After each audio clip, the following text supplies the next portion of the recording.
Hello po, kapayapaan po ang sumasa inyo sa pangalan po ng ating Panginoong Hesus.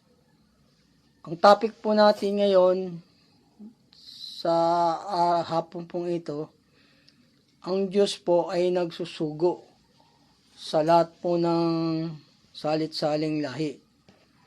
Marami pong sinusugo ang Diyos. Yan po ang topic natin. Marami pong sinusugo ang Diyos sa salit-saling lahi. Sa bawat bayan, may sugo po ang Diyos doon. Yun po ang topic natin.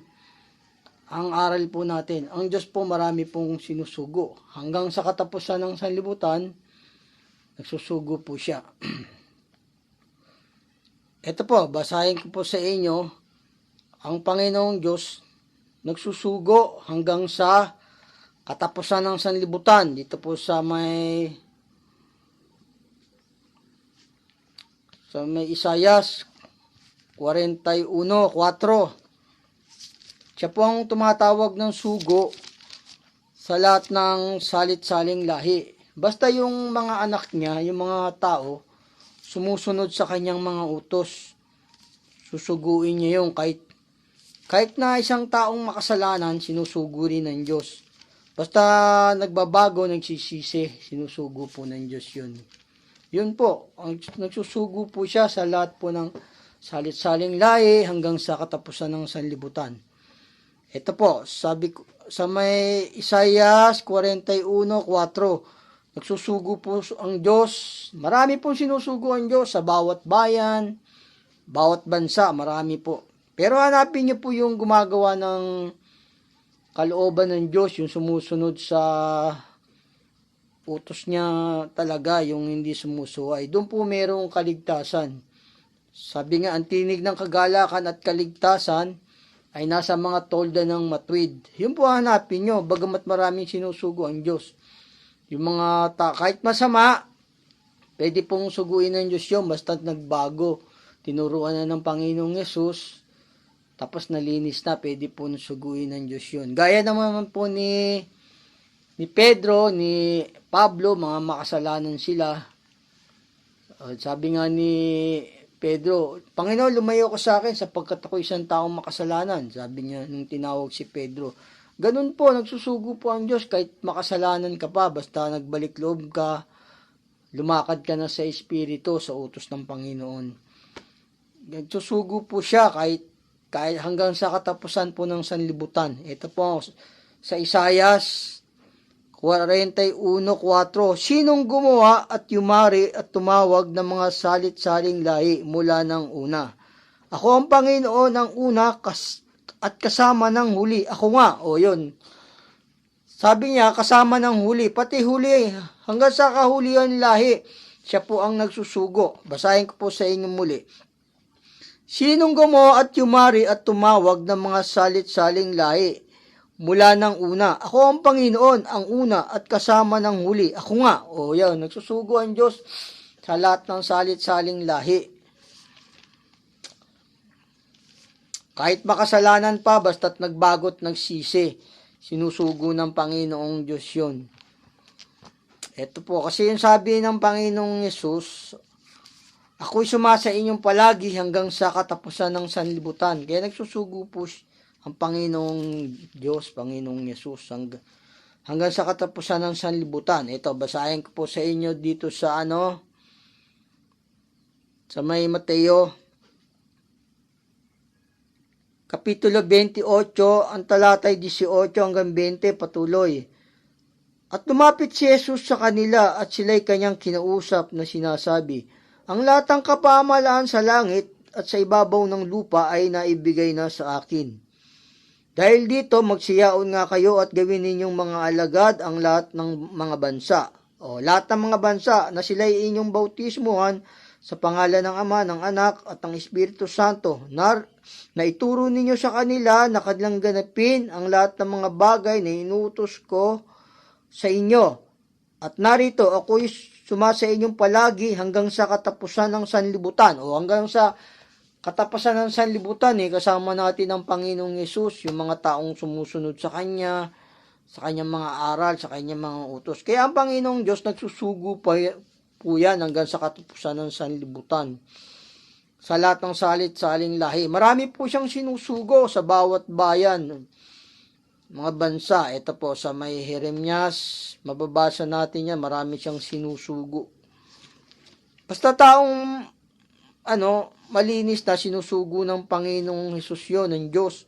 Basta malinis ka na.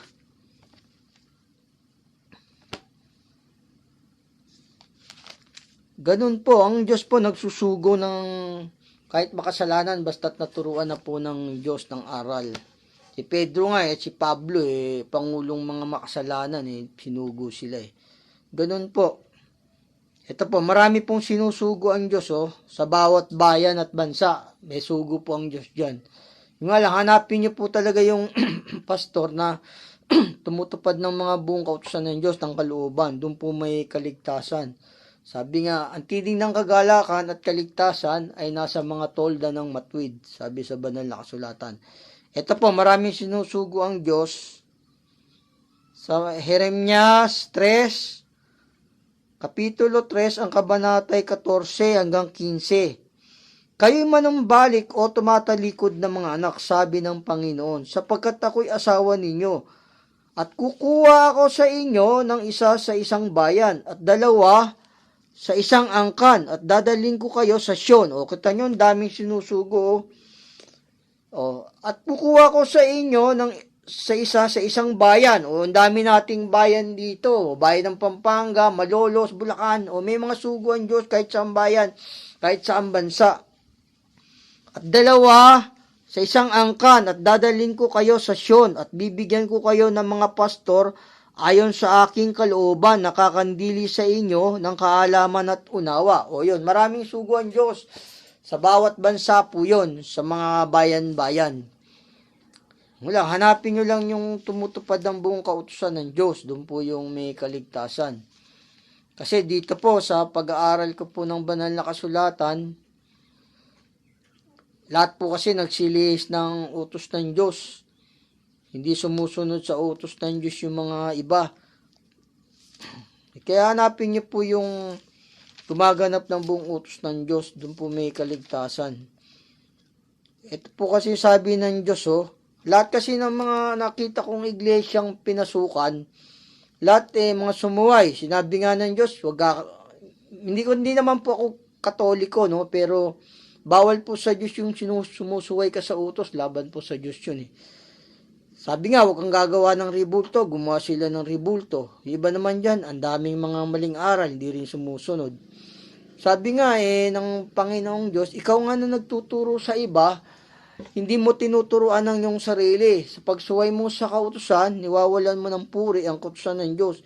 Kaya yung sugo dapat sumusunod sa buong kautusan ng Diyos. Kasi nakita ko mga iglesia rito sa Pilipinas, halos hindi ko masamahan, mga mali ang aral, hindi sumusunod sa utos ng Diyos.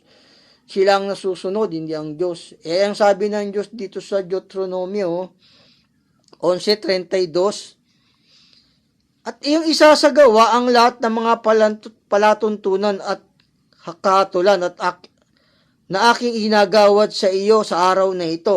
Yun, ito sundin lahat yung mga palatuntunan. Sabi rito sa Deuteronomio 11:32. Babasahin ko po sa inyo. At inyong isasagawa ang lahat ng mga palatuntunan at mga katulan na aking iginagawad sa inyo sa araw na ito. Dito naman sa Deuteronomio 12:32. Kung anong bagay ang inuutos ko sa iyo ay siya mong isasagawa. Huwag mong dadagdagan ni babawasan. Yun po. Huwag dadagdagan ni babawasan. Karamihan po ng mga iglesia rito, puro dagdag bawas po ang kanilang mga aral Mga mali-maling aral. Sabi nila, kami ang tinubos o kami ang tunay na iglesia. Hindi tama po yun. Kasi po yung pantubos para sa lahat. Hindi po, at saka ang tinubos po yung nananatili sa aral. Yun po yung mga tinubos. Sabi nga, kung nananatili sa inyo ang aking salita, umingi kayo sa akin, ipagkakalab sa inyo ng Ama. Yung nananatili sa aral, yun po yung mga tinubos. Kung mananatili kayo sa aking aral, tunay nga kayong aking mga alagad. Yun po yung mga tinubos, yung sumusunod ng buong kautusan ng Diyos. Hindi yung tinatawag ka sa pangalan ng Diyos, tapos ikaw na yung tinubos. Mali po yun. Yung nananatili po sa aral, yun po. Sabi nga ng Panginoong Jesus, kung manatili sa inyo ang aking salita, hingi nyo ang ibig ninyong ibibigay sa inyo. O ganun po. Ayun po yung mga tinubos, yung nananatili sa aral po. Ito po, yung nananatili sa aral, yun po ang tinubos. Sabi po yun po yung nasa Panginoong Yesus. Ibinigay niya yung kanyang buhay dahil sa kanya, yung sa kanyang mga sumusunod na. Ito po sa 8. Yun po yung mga tinubos ng iglesia, yun po yung tinubos na tao, yung sumusunod na sa utos, yung di sumusuway. Ito po sa 1:8-31. Sinabi nga ni Jesus sa mga Hudyong yaon nang nagsisisampalataya sa Kanya, kung kayo magsisipanatili sa aking salita, yung mga nananatili sa salita ng Panginoong Yesus, yung mga tinubos. Hindi yung tinatawag ka sa pangalan ng Diyos, ikaw yung tinubos, mali po yun. Kung magkagayo, tunay kayong mga alagad ko at inyong makikilala ang katotohanan at ang katotohanan na magpapalaya sa inyo. Ayun po. Yun po yung mga tinubos, yung mga nananatili sa aral. Hindi yung tinatawag ka sa pangalan ng Diyos, ikaw din yung tinubos. Yung nananatili po sa aral, yun po yung tunay na tinubos. Wala nga dakilang pag-ibig, sabi ng Panginoong Yesus dito, na ibinigay ng kanyang kaibigan ang kanyang buhay. Sabi po, yun po yung mga tinubos, yung nananatili po sa aral. Hindi yung tinatawag ka sa pangalan ng Diyos, ikaw na yung tinubos, mali po yun. Ang tinubos po, yung mga sumusunod sa utos ng Diyos. Yun po, yung tunay na mga tinubos ng dugo ng Panginoong Yesus. Yung ibinigay niya yung kanyang buhay, yung sa kanyang mga kaibigan na sumusunod na sa utos. Ito po, sa may 1:15-13 patuloy. Walang may lalong dakilang pag-ibig kaysa rito na ibinigay ng isang tao ang kanyang buhay dahil sa kanyang kaibigan. Yun, binigay niya yung buhay niya sa mga kaibigan niya. Kaya aking mga kaibigan, kung gawin ninyo ang mga bagay na aking iniutos sa inyo. Yun po, yung mga tinubos, yung mga sumusunod na sa utos. Yung sumusunod sa kanyang utos. Kaya aking mga kaibigan, kung gawin ninyo ang mga bagay na aking iniutos sa inyo. Dito sa 13, walang lalong dakilang pag-ibig kaysa rito na ibinigay ng isang tao ang kanyang buhay dahil sa kanyang mga kaibigan. Yun po yung mga tinubos na Panginoong Yesus ng mga tao, yung nananatili na sa aral. Sabi nga sa 8, kung kayo nananatili sa aking aral, tunay nga kay aking mga alagad. Yun po yung tunay na tinubos ng mga tao. Hindi yung tinatawag ka sa pangalan ng Panginoong Diyos, ikaw na yung tinubos. Mali pong aral yun. Ginamit yung talatang 20:28, sila na raw yun. Hindi, yung nananatili po sa aral, yun po yung tinubos. Yun po. Pero ang Diyos po nagsusugo sa lahat ng salit-saling lahi. Yan po ang topic natin. Kahit makasalanan ng tao, pwede niyang suguin, gaya naman ni Pedro. Ito, basahin ko po sa inyo yung kay Pedro. Basta malinis na isang tao, pwede nang suguin ng Diyos yun. Yung sumusunod na sa aral, naturuan na. Dito pa sa Lucas, Kapitulo 5, ang kabanatay 5:6 ng Lucas. Si Pedro makasalanan. Ito po. At sumagot si Simon at sinabi, Guro, sa buong magdamag ay nagpagal kami, at wala kaming nahuli, datapat sa iyong salita ay hulog ko ang mga lambat. At nang magawa nila ito ay nakahuli sila ng lubang maraming isda at nagkapunit-punit ang kanilang mga lambat. At kinawi nila ang mga kasamahan sa isang daong upang magsilapit at sila'y tulungan. At sila'y nagsilapit at nangapuno ang 2 daong. Ano pat sila'y nagpasimulang lumubog. Datapot ang makita ni Simon Pedro ay nagpatira pa sa tuhod ni Jesus na nagsasabi, "Lumayo ka sa akin sapagkat ako'y taong makasalanan o Panginoon." O kita nyo nga, si Pedro makasalanan pero naging apostol ng Panginoong Jesus. Basta sumusunod na po sa utos, sa espiritu, lumalakad na sa espiritu, sa aral, pwede pong suguin ng Diyos yun. Ganun po, ang Diyos po nagsusugo kahit makasalanan ka pa. O ganun po. Basta sumusunod na sa aral, sabi nga kung sino man ay malinis sa mga kasangkapan nararapat gamitin ng may-ari. Sabi ng banal na kasulatan. Ito po. Sa ikalawang Timoteo, ito po sa ikalawang Timoteo 2:20-21. Datapwat sa isang malaking bahay ay hindi lamang may mga sisidlang ginto at pilak, kundi mayroon din namang kahoy at lupa. At ang iba'y sa ikapupuri at ang iba'y sa ikasisirang puri. Kung ang sino man nga ay malinis sa alinman sa mga ito, ay magiging sisidlang ikapupuri na pinakabanal, marapat gamitin ng may-ari, na handa sa lahat ng gawang mabuti. O yun pwede nang gamitin ng may-ari ng Diyos kung malinis na isang tao, basta't naturuan, sumusunod na sa utos niya. Ganun po. Ang Diyos po nagsusugo, kahit makasalanan, sa lahat po ng salit-saling lahi, nagsusugo po siya. Sabi nga, kung ang iyong anak ay lalakad sa aking mga daan, hindi mawawala ng luluklok sa luklukan ni David. O, ganun po. Yun pong sabi ng Panginoong Diyos. Di mawawala ng luluklok. Pero pag sugo ka na ng Diyos, yung aral, uulitin mo lang. Hindi ka pwedeng gagawa ka ng sarili mong aral. Hindi po pwede yun. Kailangan yung aral po ng Diyos, yun din po ang gagamitin mong aral. Sabi ng banal na kasulatan, sabi ng Panginoong Diyos. Dito po sa 31, Jeremias 31:23. Gagamitin mo lang din uli yung aral. Hindi ka mag-iimbento ng aral mo, ng ebanghelyo mo. Kailangan ebanghelyo ng Diyos. Pagkasugo ka ng Diyos, gagamitin mo lang yung aral ng Diyos. Sabi nga, ang di nananatili sa turo ni Kristo, kundi nagdaragdag dito, hindi pinananahanan ng Ama at ng Anak. Kailangan nananatili ka sa aral ng Diyos. Yun ang mga tunay na sugo, yung mga nananatili sa aral, hindi nagdadagdag bawas po sa mga aral ng Panginoong Yesus.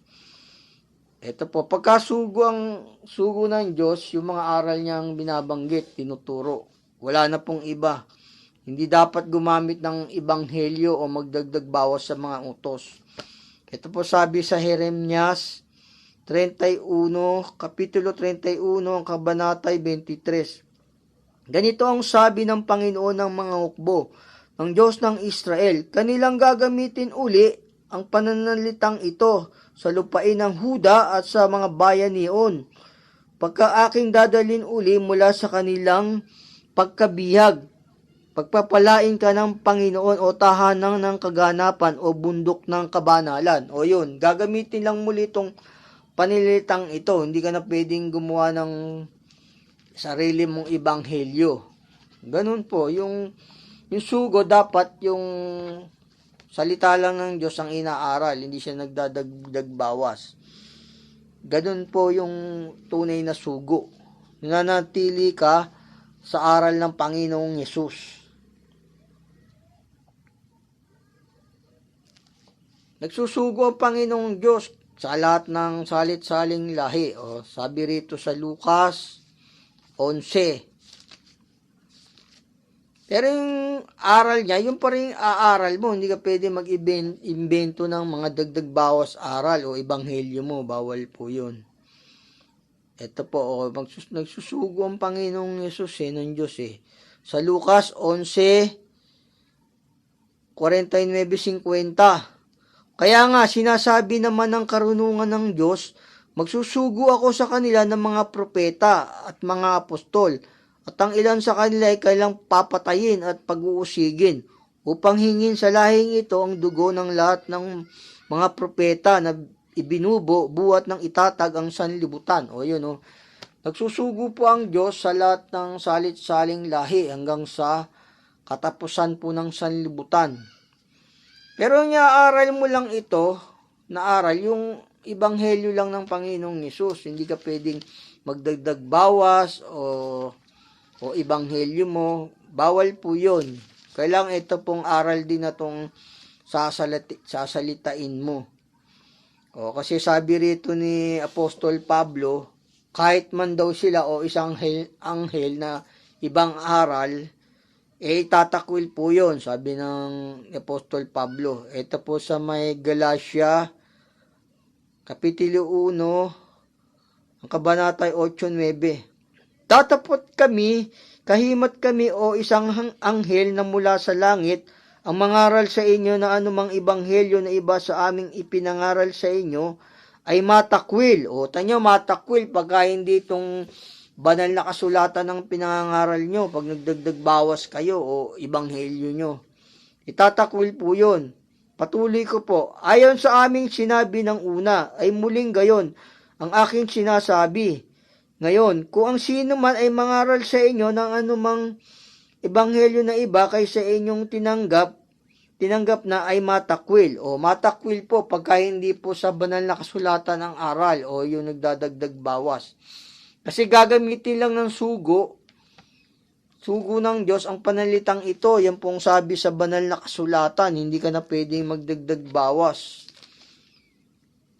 Sabi nga rito sa may yung aklat, kinainiwan yung aklat Sabi rito sa Apokalipsis 10:8 hanggang 11 po. At ang tinig na aking narinig ay mula sa langit, ay muli nagsalita sa akin na nagsabi, umayo ka, kunin mo ang aklat na bukas na nasa kamay ng anghel na nakatayo sa ibabaw ng dagat at sa ibabaw ng lupa. At ako'y naparoon sa anghel na nagsabi ako sa kanya na ibigay sa akin ang maliit na aklat. At kanyang sinabi sa akin, kunin mo ito at ito'y kanin mo. At papapaitin ang iyong tiyan, datapwat sa iyong bibig magiging matamis na gaya ng pulot. At kinuha ko ang maliit na aklat sa kamay ng anghel at aking kinain. At sa aking bibig ay matamis na gaya ng pulot. At ng aking makain ay pumait ang aking tiyan.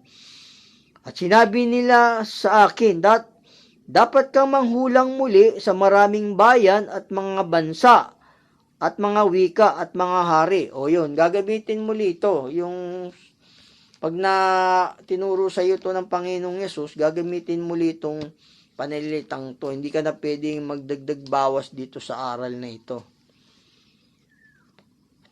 Yan ang tamang aral po sa sugo. Ang Diyos po nagsusugo hanggang sa katapusan po ng sanlibutan, hanggang sa salit-saling lahi.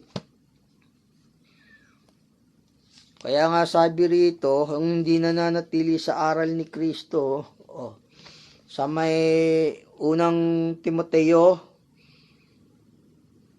Kapitulo 6:3, patuloy.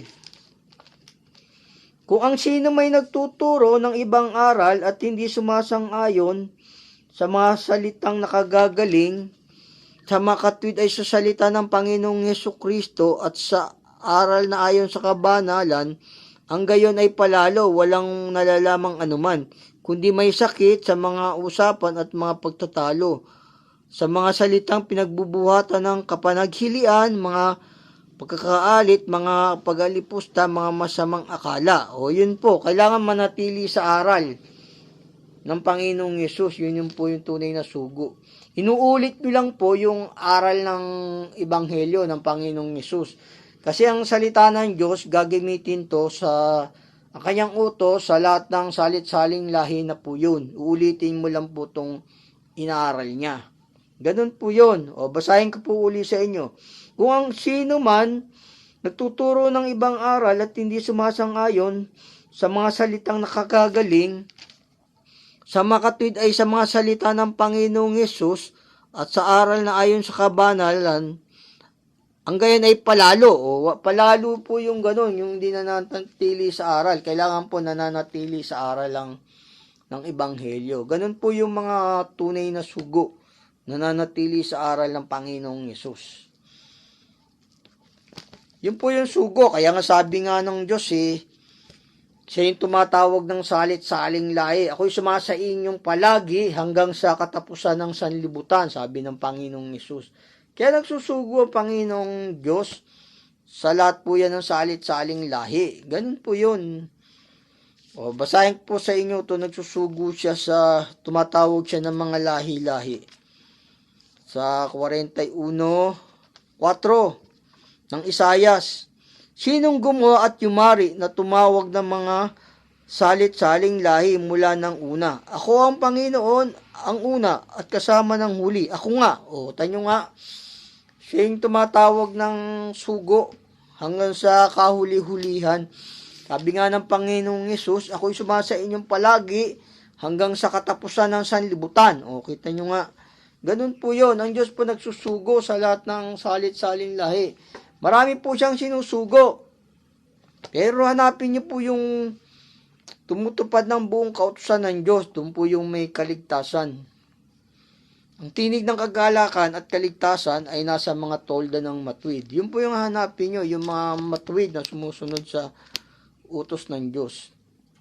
Hindi yung nagbabasa lang ng Ebanghelyo, mali-mali naman yung aral, dinadagdag bawas ng utos, wala pong kaligtasan doon. Dahil sabi ng Diyos, kung ang iyong anak lalakad sa aking mga daan, hindi magkukulang ng uupo sa luklukan ni David, sabi ng banal na kasulatan. Dito po sa 8:29 ng unang hari. Kaya ang Diyos po nagsusugo po yan sa lahat ng salit-saling lahi.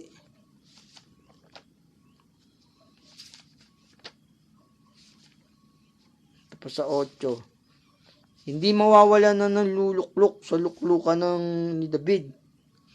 Ito sabi ng Panginoong Diyos sa may unang hari 8, ang kabanata 25.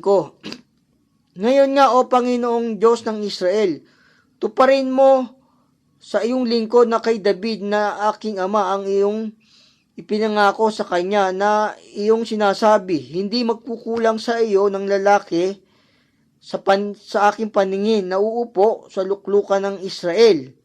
Kung ang iyong mga anak lamang ay magsisipag-ingat ng kanilang lakad, na magsisilakad sa harap ko, gaya ng ilakad mo sa harap ko, ngayon nga, O Diyos, ng Israel, dinadalangin ko sa iyo, papangyarihin mo ang iyong salita na iyong sinilta sa iyong lingkod na kay David na aking ama. Sabi rito, hindi magkukulang sa iyo ng lalaki sa aking paningin. Nauupo sa luklukan ng Israel. Kita nyo nga yan, basta lumalakad sa utos, hindi po yun mawawalan ng hari na luluklok sa luklukan ng David. Sabi ng banal na kasulatan. Meron po rito sa ikalawang kronika. Kaya ang Diyos nagsusugo po yan hanggang sa lahat ng salit-saling lahi. Meron po rito sa ikalawang kronika 7:16-18.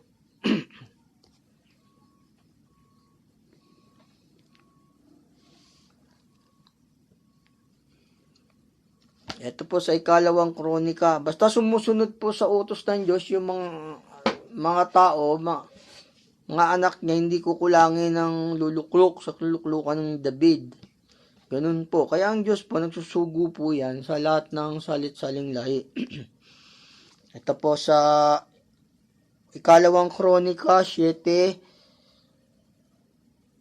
kabanatay 16-18 po.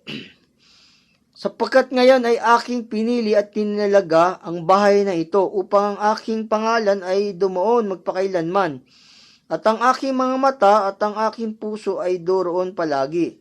At tungkol sa iyo, kung ikaw ay lalakad sa harap ko, o yun, kung lalakad sa harap ko, sabi rito, gaya ng inilakad ni David na iyong ama, at iyong gagawin ang ayon sa lahat ng aking inuutos sa iyo, at iyong iingatan ng aking mga palatuntunan at ang aking mga katulan, aking itatatag ang luklukan ng iyong kaharian ayon sa aking itinipan kay David na iyong ama, na sinasabi, hindi magkukulang sa iyo ng lalaki na magpupuno sa Israel. O yun hindi magkukulang, sabi rito, hindi magkukulang sa iyo ng lalaki na magpupuno sa Israel. Basta lumalakad po sa utos. Ganun po yun.